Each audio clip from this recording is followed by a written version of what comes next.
Quand j'ai commencé ma chaîne, je voulais parler de l'islam aux non-musulmans. Et je voulais aussi que les autres musulmans en apprennent davantage sur l'islam. Sincèrement, parce que je pensais qu'une fois que les musulmans découvriraient ce qui est écrit dans leurs livres, ils pourraient vraiment quitter l'islam. Et pour être honnête, j'ai eu un certain succès. Je suis l'un des pionniers du mouvement des ex-musulmans et nous avons beaucoup d'ex-musulmans. Mais nous n'avons pas converti du jour au lendemain 50% du monde musulman à l'athéisme ou en ex-musulman. D'accord. Mais ensuite, autre chose est apparue, j'ai remarqué que les musulmans se comportent mal en Occident. J'ai donc toute une playlist qui s'appelle Les musulmans se comportent mal en Occident. Et j'ai commencé à voir de plus en plus de ces vidéos où ces personnes qui ont déménagé en Occident et ont obtenu la nationalité d'un pays occidental, mais elles ne se comportent pas comme des Occidentaux. Et cela a donné lieu à toutes sortes de problèmes sociaux. Donc ces vidéos sont en quelque sorte devenues une rubrique très populaire de ma chaîne. Alors laissez-moi vous montrer d'autres vidéos de certains musulmans qui se comportent mal en Occident. Regardez ceci. Donc certains Nord-Africains, avec la citoyenneté française, ont essayé d'encercler et d'attaquer une femme à moto en Thaïlande. Et ils font la même chose en France. Hier, j'ai enregistré une vidéo écœurante et bouleversante où des migrants syriens à Paris harcelaient une Française à vélo. Ils lui ont aspergé, je suppose que c'était de l'eau avec un pistolet à eau. Ils lui ont jeté de l'eau dessus, puis quand elle s'est descendue, ils ont volé son vélo et ils hurlaient, criaient, riaient et se moquaient d'elle comme si c'était horrible. Donc c'est de plus en plus courant. Regardez ceci. C'est une autre vidéo de ces Français d'Afrique du Nord, ces nouveaux Européens, qui ne se comportent pas comme des Français. Oui, oui, oui, oui, la demoiselle. Oui, oui, la demoiselle. Oui, mademoiselle. Tu sais comment? C'est quoi ton surnom? Comment tu t'appelles? Hé, hé, hé, regarde la demoiselle, regarde, regarde, regarde la demoiselle. Mon pote te veut. Comment tu t'appelles? Gagné. Oui, la demoiselle. Tu sais comment? Et tu vas où? Allez, j'ai une super vie. Allez, allez, tourne à gauche. Tourne à gauche. Allez, allez, la demoiselle. Tout droit, la demoiselle, tout droit. Ils ont besoin d'un traitement thaïlandais. Ne sois pas surpris, car certaines cultures sont très différentes. Elles ne sont pas comme l'Occident tolérant. Ainsi, ils peuvent répondre de la même manière. Regardez cette autre vidéo. Cette femme européenne en Égypte est poursuivie par des musulmans. Elle croyait probablement que, tu sais, notre monde est une grande famille. Aucun pays n'est dangereux. Tout cela, c'est de la propagande. Tout est c'est la faute de l'homme blanc. Il y a ce type d'influence, je ne sais pas pour celle-ci, mais il y en a beaucoup. Il y avait deux amies norvégiennes, certains disent suédoises ou autres, qui sont allées au Maroc au plus fort de la période de l'État islamique. Oui, on leur avait déconseillé d'aller au Maroc ou dans cette région. Elles y sont allées et ont été assassinées, violées et décapitées. Et leurs meurtriers ont même pris des photos ou filmé, ils ont pris des photos de leurs corps décapités ou de leurs têtes tranchées et ils les ont envoyées à leurs familles. Donc vous savez, trop de compassion peut parfois être mortel. Alors ne soyez pas comme ça. Pourquoi me suis-tu? Je ne te suis pas. Si tu me suis, tu me suis. Les Égyptiens me suivent. Toi aussi? Non. Elle sourit. C'est un sourire où elle fait semblant que je ne vais pas les contrarier, les provoquer ou les intimider d'aucune manière. Si je dis quelque chose, qui sait ce qui peut arriver? Rappelle-toi que la journaliste de CNN a été violée en groupe par une foule d'hommes égyptiens. J'ai vu beaucoup de femmes se comporter comme ça, même à Paris, où elles se demandent « Comment fais-tu ça ?» Elles essaient de ne pas provoquer les hommes. Elle pourrait être une femme, elle pourrait être une Wookie, parce que pourquoi irais-tu en Égypte? Pourquoi irais-tu dans un pays musulman comme ça? C'est tout simplement stupide. Tu peux, à moins d'être couverte d'une burqa, même si tu portes une burqa, tu pourrais quand même être agressée. Juste une minute, s'il vous plaît. Non. Juste une minute. Une minute. C'est un petit peu de non. Non, non. S'il te plaît, je vais le faire, j'ai juste besoin de 2 minutes, d'accord? Viens juste dans ce coin avec moi là-bas, je vais te montrer un petit truc. Et puis, tu sais, tu regardes ailleurs et hop, j'ai fini. Je t'en donne une. Ils ne mendient même pas pour un visa occidental, des dollars ou des livres. En fait, ils menditent aussi pour du sexe. Les cultures, c'est vraiment mauvais, les gars. Regarde celui-ci, c'est déchirant. En Syrie, des musulmans entrent dans la maison d'une femme chrétienne âgée et malade et exigent qu'elle se convertisse à l'islam, menaçant de lui confisquer tous ses médicaments et de la laisser mourir. Sinouche, je le dis depuis très longtemps, si l'Occident a besoin d'augmenter son taux de natalité ou autre, il y a beaucoup de chrétiens, beaucoup de personnes laïques dans tous ces pays. Expulsez-les et instaurez une interdiction d'entrée visant les musulmans. Je suis sûr qu'il y aura aussi beaucoup de bons musulmans, mais désolé, vous n'êtes pas notre responsabilité. Nous ne pouvons pas prendre le risque de détruire notre tissu social. Nous ne pouvons pas jouer avec l'avenir de notre tissu social. C'est comme ça que ça doit être. Bien sûr, cela demande une forte volonté politique. Oui, il faudra discriminer. La discrimination n'a rien de mal, les gars. Je témoigne qu'il n'y a pas d'autre Dieu qu'Allah. Je témoigne qu'il n'y a pas d'autre Dieu qu'Allah. Allah est le plus grand. Ils ont forcé cette femme à se convertir à l'islam. Pathétique, pathétique créature. Je témoigne qu'il n'y a de divinité qu'Allah. Allah est le plus grand. Illallah. Je témoigne qu'il n'y a de Dieu qu'Allah. Rasulullah. Écoute, je ne sais pas à quel point c'est vrai. Je veux dire, ce sous-titre, je vais le prendre pour argent comptant parce que ce n'est pas quelque chose d'inconnu. C'est comme ça que les musulmans se comportent. Mais dans quel but ? Dans quel but ? La raison pour laquelle ces hommes harcèlent les femmes occidentales, c'est celle-ci. Regardez ce verset coranique. Ô prophète, ordonne à tes épouses, à tes filles et aux femmes croyantes de rabattre sur elles une partie de leur voile, ce qu'on appelle le jilbab, c'est-à-dire le hijab. Un élément qui n'appartient pas à votre tenue principale. Peu importe ce que vous portez, il doit y avoir autre chose, un vêtement extérieur qui couvrirait la forme de vos fesses, de votre poitrine et de votre tête. C'est vague, c'est pourquoi il y a un désaccord parmi les savants musulmans sur le fait de porter une burqa, un hijab ou un niqab, vous savez, où l'on ne voit que les yeux, ou une burqa complète où l'on ne voit rien du tout. Alors pourquoi est-ce censé être... C'est censé être une parole de Dieu. Oui, c'est censé être une parole de Dieu. Voilà à quel point il est stupide. Leur Dieu est tellement stupide qu'il n'a même pas pensé que... Cette ambiguïté va causer tellement de confusion pour des millions, probablement des milliards de femmes musulmanes, qu'il y a des musulmanes lipstick qui disent « non, ça veut juste dire hijab ». Et c'est aussi, tu sais, ce n'est qu'une recommandation. C'est la vision la plus libérale. Et puis tu as la vision des talibans qui imposent la burqa complète. Tu ne peux même pas voir correctement. C'est simplement parce que Muhammad, en prétendant être Allah, n'a pas pu être plus précis à ce sujet. Mais voici la pire partie de ce verset. Il est probable qu'elle soit reconnue. Donc ces femmes sont musulmanes. Si vous portez une burqa, un hijab, un niqab, ces femmes sont musulmanes et ne sont pas molestées.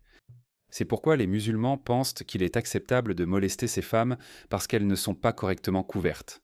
Vous ne me croyez pas? Écoutez le frère Dragonite. Regardez ceci. Écoutez-le. Si, hypothétiquement, vous violez une fille et que vous la tuez et que le tribunal de ce monde ne peut pas le prouver, puis que vous vous repentez sincèrement, Allah vous pardonnera-t-il? Et vous dites que très probablement, Allah vous pardonnera. Et vous avez raison.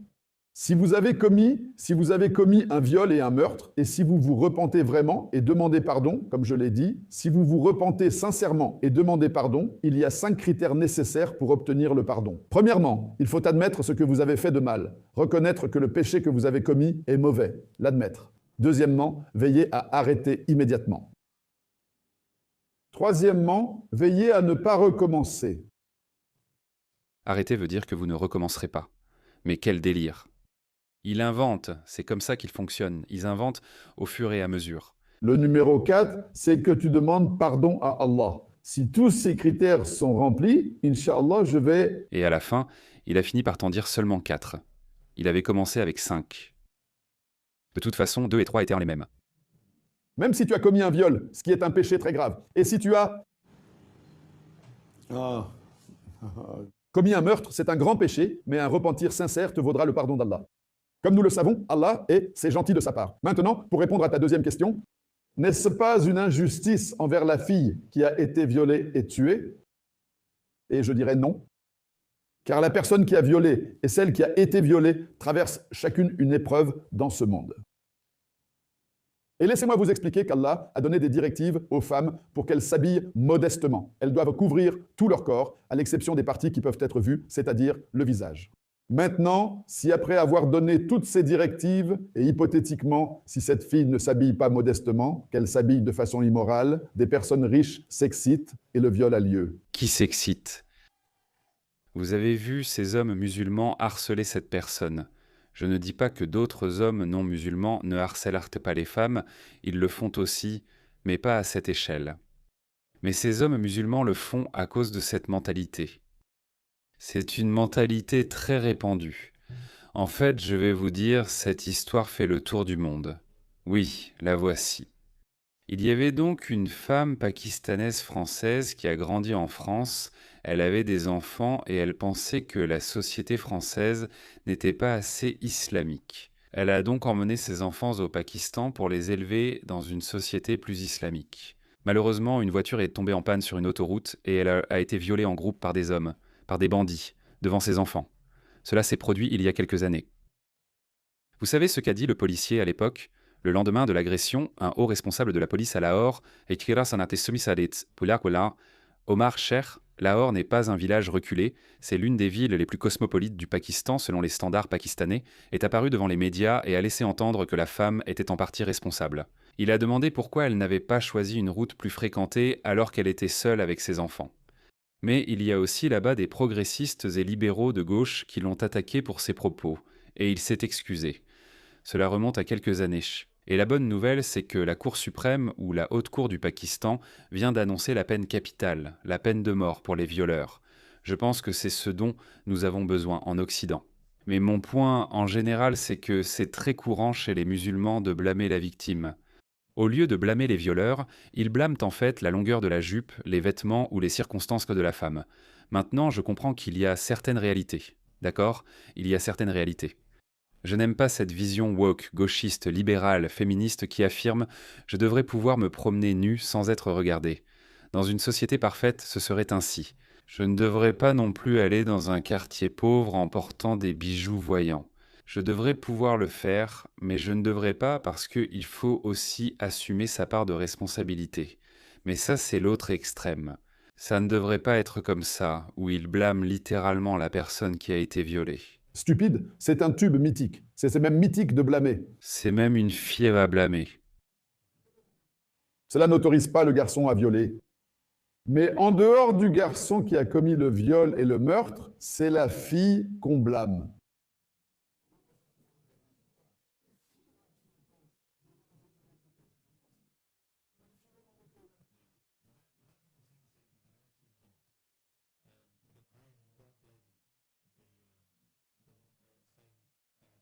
It's called survival instinct. You should be, for example, if I were a woman, if you're a woman, if I were a woman, in Australia, well, En Australie, je porterai des vêtements occidentaux, sauf à Bankstown ou Lakemba, où on n'en voit pas pour des raisons évidentes. Mais que se passe-t-il quand ces gens affluent, quand votre pays est inondé de ces migrants du tiers-monde et qu'ils commencent à harceler les femmes? J'ai montré tellement de ces vidéos.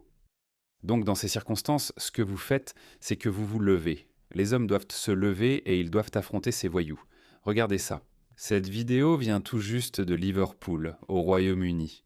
Un groupe de garçons s'est levé pour défendre leurs amis. Et j'ai diffusé pas mal de ces vidéos récemment.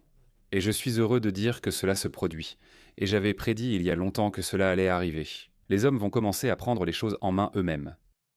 Les hommes agiront différemment. Peu importe le nombre de woke et de femmes de gauche aux cheveux violets et au nez percé ont tenté d'émasculer les hommes. Les hommes resteront des hommes. Les hommes se lèveront.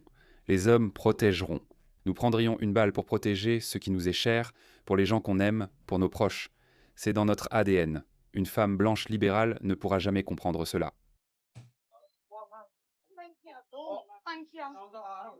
Désolé. Mais il ne peut pas me parler, frère. Pourquoi a-t-il bien fait? Il était avec moi, garçon. Il était désolé. Il ne voulait pas me déranger. C'est... Fais-le.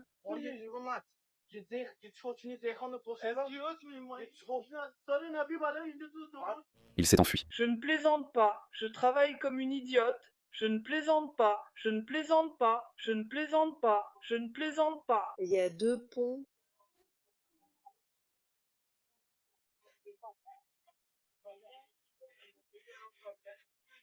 Qu'est-ce qui se passe? Approche-toi, ma belle. Non.